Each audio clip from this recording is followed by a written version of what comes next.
मध्य प्रदेश के सभी बड़े नेता कांग्रेसी नेताओं का जमावड़ा रीवा में था।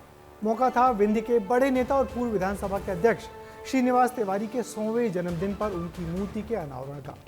इस मूर्ति को कहां लगाया जाए, इस पर बड़ा विवाद भी हुआ और आखिर में कांग्रेस के नेताओं के दखल पर जो जगह तय की गई थी उसी जगह पर मूर्ति लगाई गई। मगर श्रीनिवास तिवारी के विधायक पोते सिद्धार्थ तिवारी ने आयोजन से अपनी दूरी बनाए रखी। रीवा पहुंचे कांग्रेस नेताओं ने सरकार के खिलाफ किस तरीके से मोर्चा खोला, इस रिपोर्ट में देखिए।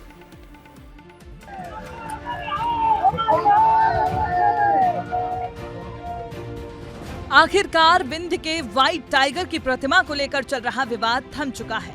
दादा के नाम से मशहूर श्रीनिवास तिवारी की प्रतिमा का अनावरण हो चुका है। मध्य प्रदेश की राजनीति के व्हाइट टाइगर कहे जाने वाले श्रीनिवास तिवारी की बुधवार को 100वीं जयंती थी। इस मौके पर रीवा के पुलिस लाइन चौराहे पर उनकी प्रतिमा स्थापित की गई। प्रतिमा वही स्थापित की गई जहां करनी थी, जिसे लेकर कांग्रेस और पुलिस प्रशासन के बीच तलवार खिंची हुई थी। विवाद क्या था वो भी बताएंगे, लेकिन पहले प्रतिमा अनावरण की तस्वीरें देखें।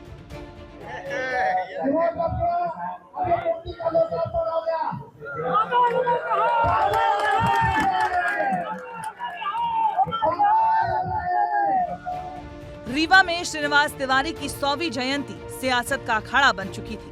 प्रतिमा अनावरण के दौरान कांग्रेस ने जोरदार शक्ति प्रदर्शन किया। पूर्व मुख्यमंत्री दिग्विजय सिंह, अजय सिंह, नेता प्रतिपक्ष उमंग सिंघार और प्रदेश अध्यक्ष जीतू पटवारी समेत कई बड़े नेता इस आयोजन में शामिल हुए। बीजेपी पर प्रतिमा न लगाने देने का आरोप भी लगाया। विंध्य के व्हाइट टाइगर यानी श्रीनिवास तिवारी वो शख्सियत है जिन्हें लेकर हर सियासी दल वोट की राजनीति करता है, इसीलिए उनकी प्रतिमा अनावरण को लेकर क्रेडिट पॉलिटिक्स भी खूब हुई। कांग्रेस ने शक्ति प्रदर्शन कर बीजेपी पर आरोप लगाए, तो वहीं बीजेपी भी सामने आई और प्रतिमा के लिए सरकार और शासन को प्रशंसा का पात्र बताया। एक ऐसा व्यक्तित्व है जिसने पूरे विंध्य के विकास के लिए, विंध्य में सामाजिक समरसता के लिए, विंध्य में सामाजिक न्याय के लिए हमेशा लड़ाई लड़ी। दुखी की, गरीब की, पीड़ित की, दलित की, किसान की हमेशा आवाज उठाई। एक ऐसा व्यक्तित्व जिसमें राजनीतिक इच्छा शक्ति इतनी महत्वपूर्ण थी कि कभी भी किसी भी परिस्थिति में डिगे नहीं। हमें आज खुशी है कि उनके 100वें जन्म दिवस पर हम सब यहाँ उपस्थित हैं। ठीक है, अच्छा, मूर्ति का अनावरण के लिए तो मैंने समर्थन किया था। हमारी पार्टी, हमारे नगर निगम के जो पहले हमारे महापौर थे, उस समय यही प्रस्ताव पारित हुआ था कि उनकी मूर्ति लगनी चाहिए और मूर्ति लगने का हमारा कोई मतलब स्वागत है। अच्छा काम हुआ है और भारतीय जनता पार्टी की सरकार ने जिस तरह की उदारता दिखाई है वो प्रशंसनीय है। मुख्यमंत्री जी प्रशंसा के पात्र हैं। इस विवाद की बड़ी वजह वर्चस्व की लड़ाई निकली। श्रीनिवास तिवारी कांग्रेस के बड़े नेता थे और विंध्य की राजनीति में उनका दबदबा था। उनकी छवि दमदार नेता की रही। सपा से राजनीतिक जीवन की शुरुआत करने के बाद वो इंदिरा गांधी के कहने पर कांग्रेस में शामिल हुए। लंबी राजनीतिक लड़ाई लड़ी। 2003 के विधानसभा चुनाव से पहले श्रीनिवास तिवारी के पोते सिद्धार्थ तिवारी ने बीजेपी का दामन थामा। दादा की 100वीं जयंती के मौके पर प्रतिमा अनावरण कार्यक्रम में वो शामिल नहीं हुए, न ही प्रतिमा विवाद में उन्होंने कुछ कहा। इस प्रतिमा के पीछे क्या विवाद जुड़ा था, अब आपको वो भी बताते हैं। दरअसल साल 2018 में श्रीनिवास तिवारी का निधन हुआ। बीजेपी ने निगम में रहते प्रतिमा लगाने की मंजूरी दी थी। 2022 में कांग्रेस ने निगम में आने के बाद काम तेज किया।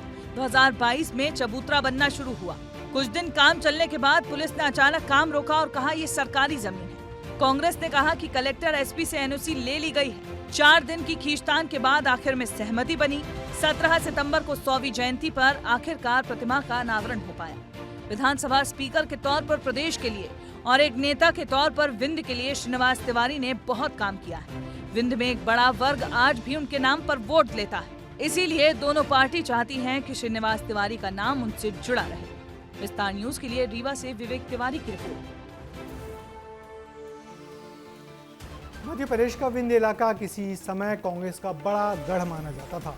अर्जुन सिंह से लेकर श्रीनिवास तिवारी तक कांग्रेस के कई बड़े नेता इस इलाके का लंबे समय तक प्रतिनिधित्व करते रहे। मगर पिछले 2 चुनाव में कांग्रेस ने यहाँ तेजी से अपनी जमीन खोई है। ऐसे में आज हुआ कांग्रेस का ये बड़ा जमावड़ा कांग्रेस की विंध्य में अपनी जड़ें सींचने और मजबूत करने का एक बड़ा मौका भी था।